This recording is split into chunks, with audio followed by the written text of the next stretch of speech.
Good morning. I first need to apologize for not being able to be with you live, but it is an honor to be invited to participate in the service as part of LGBTQ plus Pride Month, celebrating lesbian, gay, bisexual, and transgender pride.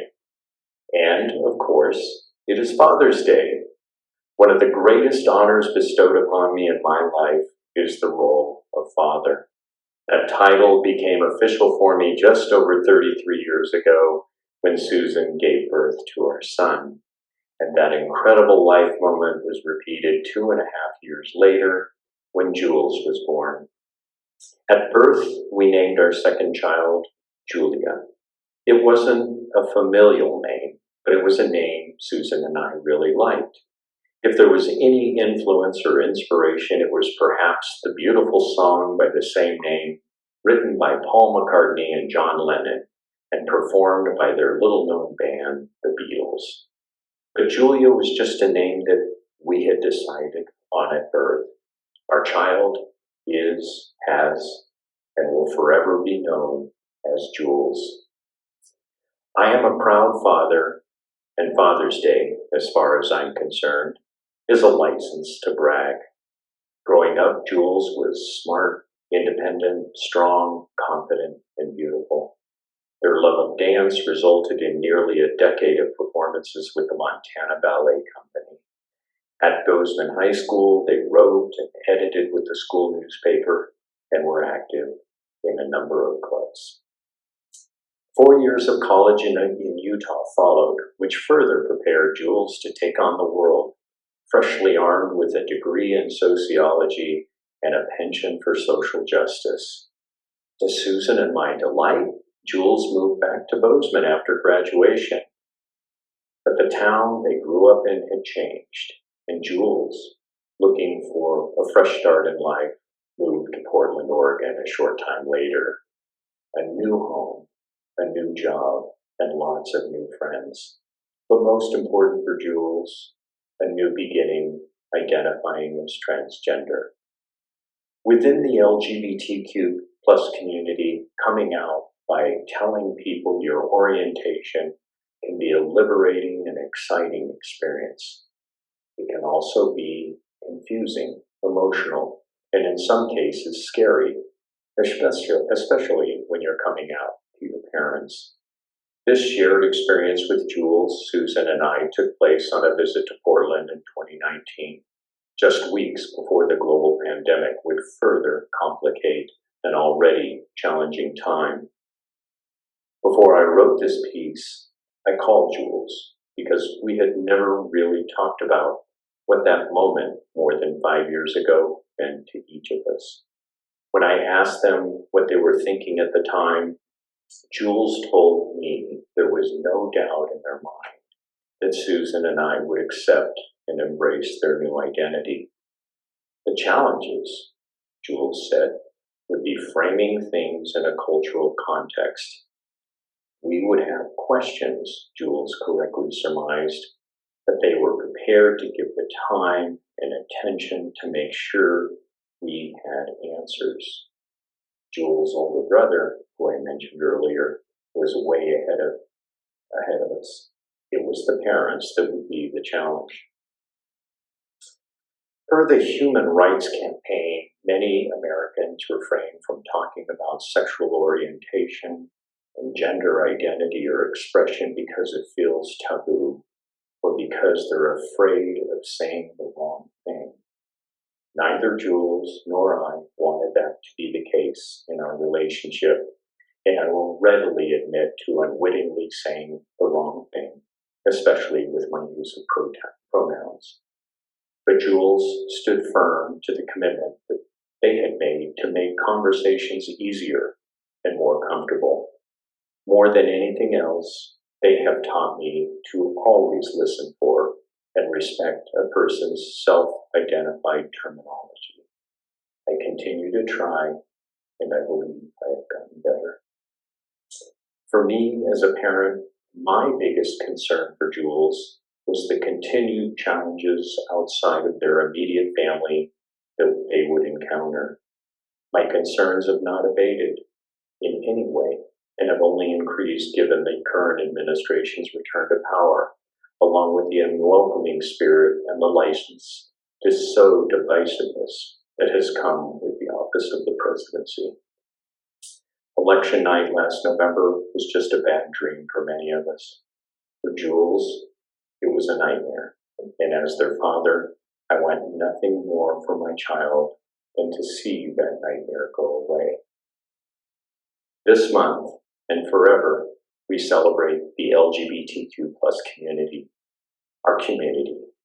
We share your concerns and know that we stand by with you and your challenges. And finally, it is Father's Day. I am so proud to be the father of two smart, independent, strong, confident, and beautiful children.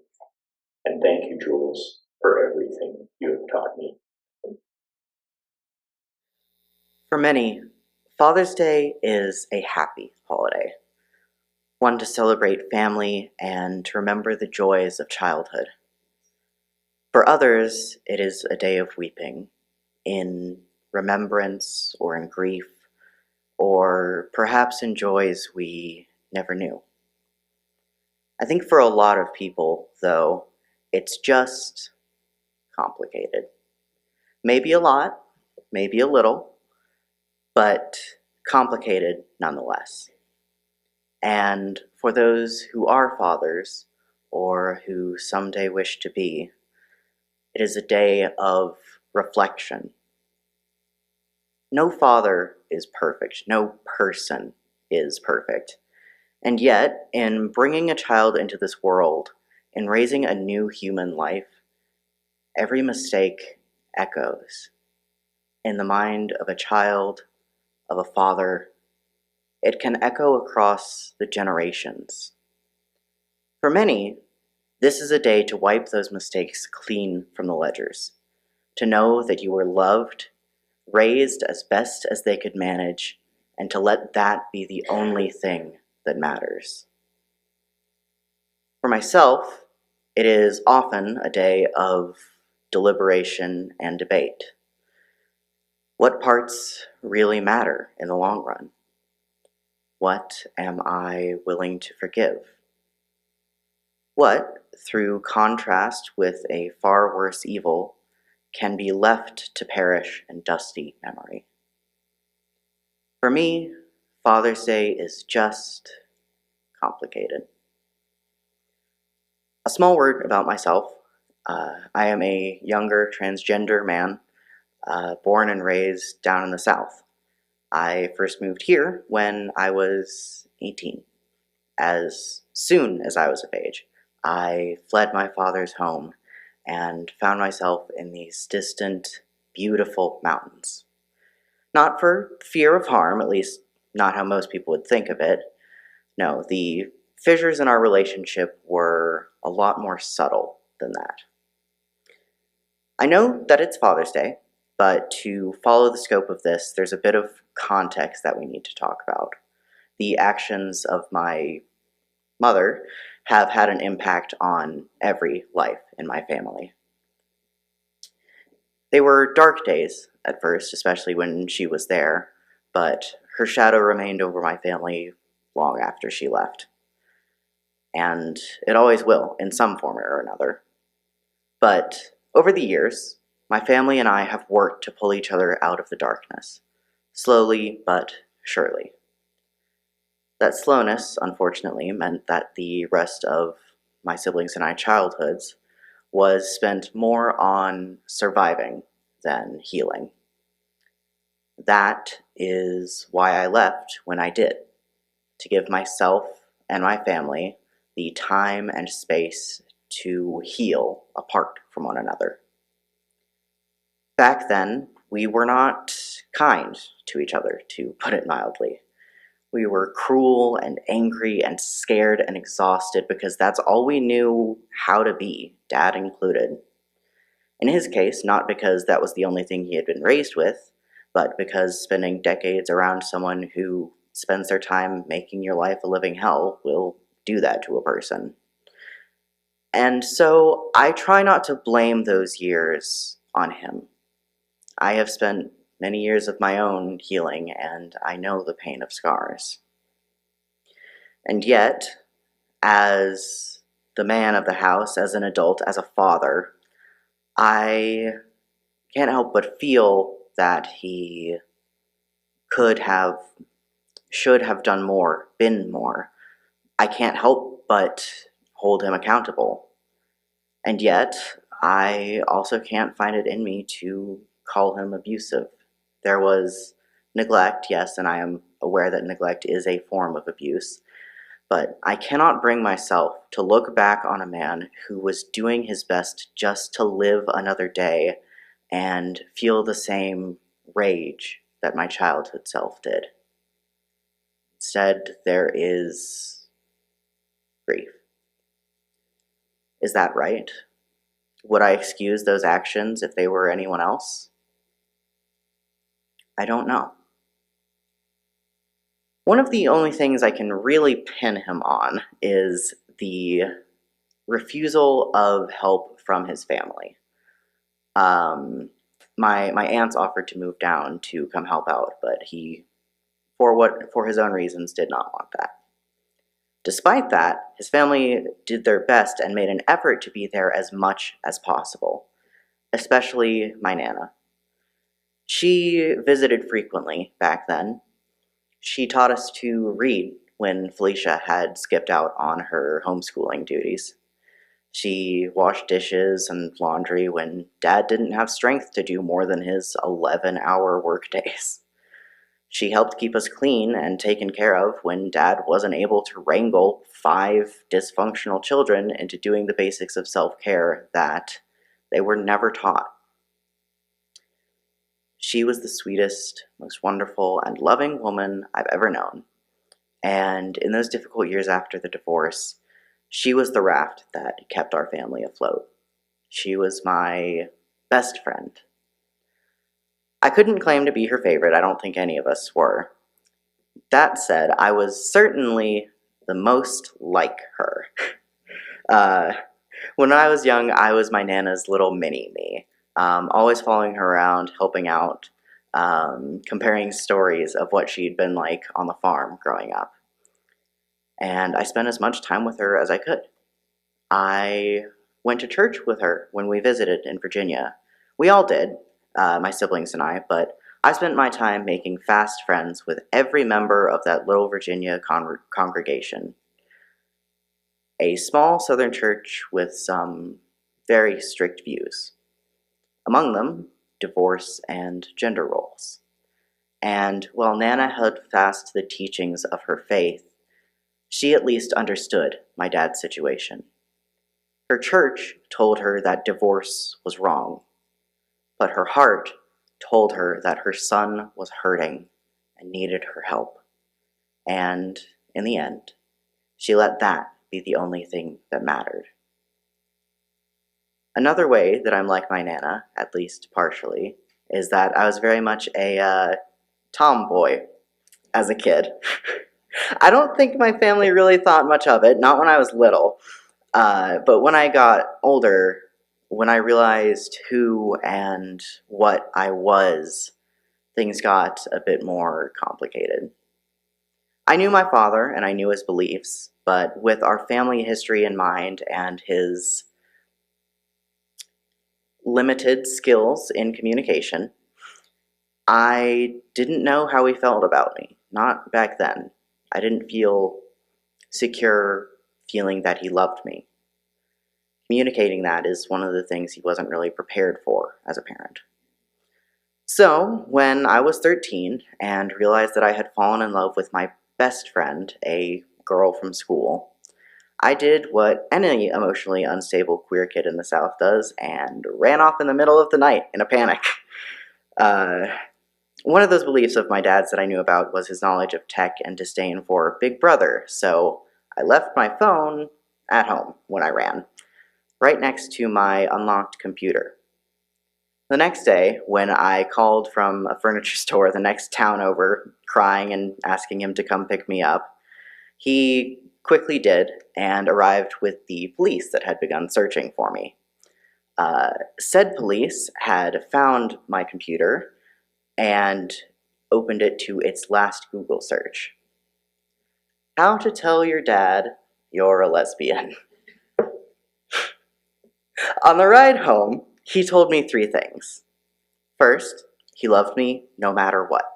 And good on him, dad points there. Second, if you take the battery out of your phone, the police can't actually track it. So if this happens again, and given our family history, you should know that. So take it with you.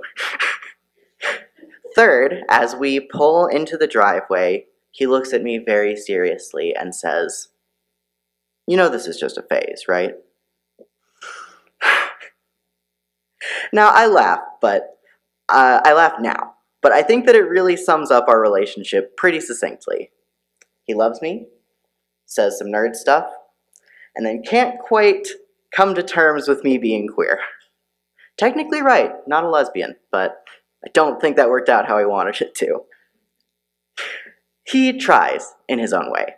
He calls me by name, he calls me Jackson, but it's not much more than that. He respects who I am and my choices, but we've had more than a few fights over the years that he has never introduced me to another person as his son. And I mourn that fact. But, while it is still a point of tension in our relationship, the first part still stands, that he loves me no matter what. That's the part that matters, at least to me. I choose on Father's Day to celebrate the good. As I'm sure you can tell by my description and use of her first name, Felicia and I are not close. I don't talk to her at all. I obviously don't call her mom. And frankly, my dear, I don't give a damn. Not what she thinks of me being trans, not if I ever see her again. And maybe that sounds extreme. I've often had people tell me with all the confidence in the world that I would regret cutting her out of my life. She's your mother. You're going to regret not talking to her when she's not around to talk to anymore. I don't think ill of those people. As intrusive as that may be, they do so with the best of intentions. And I know that there is pain behind those words. See, Nana didn't take it very well when I came out, either. It was along the same lines of my dad. I knew it could have been much worse. It was, I love you, but I can't accept this part of who you are. In her case, though, add on a healthy, heaping dose of religious guilt and attempts to reconvert me to very conservative Southern Christianity after I left. She would send me articles on the way that queer youth were treated, rates of trans suicide, and she'd send me Bible passages about Adam and Eve, he made them, man and woman, he made them.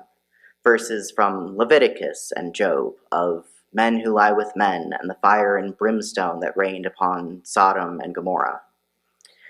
And it hurt. There were other things she said too, hurtful comments after I dropped out of high school for my own health, comments about my weight, comments about any number of things.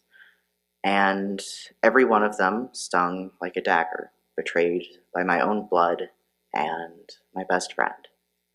Every word she said coming from a place of deep and abiding fear and of love.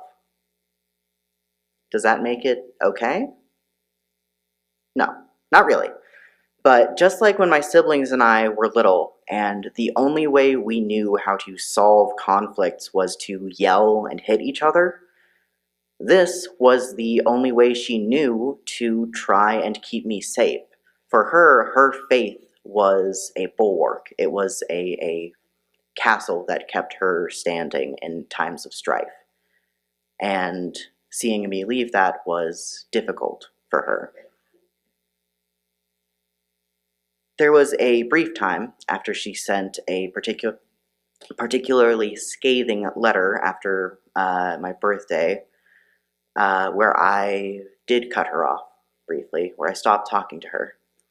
I kept that letter, scrawling, "Prove them wrong," across the back of the tear-stained pages. I think, perhaps, that was her goal. Though, not the not talking to her part. A few years later, I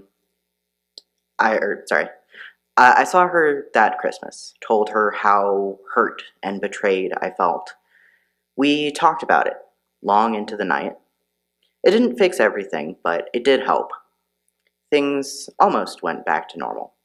She still tried to make me Christian again. She still brought up things she had found about the gays. But she called me by my name, and she made it very clear that she loved me, even if she couldn't understand all of me. A few years later, I announced that I was changing my name. I sent Nana a letter explaining that I was moving forward with my transition, both socially and medically, that it was part of who I am, and that if she couldn't accept that, then that was it. I couldn't hide or change who I was to fit what other people wanted, not even her. She sent me a letter back explaining that she had thought I had been taking testosterone for years. Apparently, my sibling had left an injection wrapper in the trash once when we were visiting her home, and Nana had assumed that it was mine. I thought back to the last few years, her attempts at persuasion, but thoroughly bookended with loving words and letters, hugs and cooking together, and quiet, deep conversations. I thought of all the holidays and small moments between them during those last few years, and of all the love that she had shown me. All of that time, she had thought I was transitioning medically, and she showed me that love all the same. She still had her Bible and her fear, but her heart was telling her that her grandson was hurting and needed her help. And that was the only thing she let matter. She wrote to me that she had done her best and she would miss her beautiful granddaughter, but now she just wanted to get to know her handsome Jackson. She was still worried, but over the next few years I became more and more grateful every day that we had taken the time to sort things out, that we had rebuilt our relationship regardless of the barriers in our worlds. I carried that gratitude with me until the day she died. And in the years since, I have treasured those memories even more. I could not imagine what I would do if I had chosen to cut her off, if she had passed away at a time when we weren't talking. I understand why people warn others not to cut off loved ones. But I still don't talk to Felicia, nor do I plan to. Mother's Day is simple for me. Painful, but simple. I have no mother in that woman, and I grieve what I never had. There is no point reaching out to touch a hot stove knowing exactly how it's going to burn you. Every year, when the anniversary of Nana's passing comes around, that's painful too, but it's still simple. I miss the wonderful woman who loved and cared to me, mistakes and differences be damned. Over the years, Father's Day has continued to be complicated, especially as I have found myself wanting to start a family of my own. What would I have done? What could I have done in his shoes? Would I have done any better with the tools and the knowledge and the pain that he had? Do the arguments and neglect and hurt that we both flung at each other matter in the end? I think that they do, yes. Does the love and the laughter and the songs that we sing together matter? I think they do too. And I think that the love that we have now, the healing we've done together over the years, matters so much more than anything else. I cannot, in good faith, advise anyone to forgive or forget mistreatment, especially in ongoing circumstances, nor do I advocate for keeping people in your life when cutting out the abuse is the best way to protect yourself. Father's Day is complicated for me. I've learned that a lot of things are complicated. Talking about your pain with the person who hurt you is not easy. And like I said before, nobody is perfect. And I know just as much that talking to someone who you have hurt is not easy either. Working together to be better people is not easy. And I don't blame anyone who protects themselves in place of giving someone else who hurt them a second chance. Truth be told, I don't know what to do or to say, how to wrap this up. It's always going to be personal. It's always going to be reliant on the specifics. But if Father's Day or any other day of the year like this is complicated for you, then try to hold on to this. If both of you are willing to have those hard conversations, to work together to be better and to listen, especially to listen to each other, then I think that those conversations are worth having. And I think that if love and if moving forward is at the center of those conversations, then those are what matter most of all.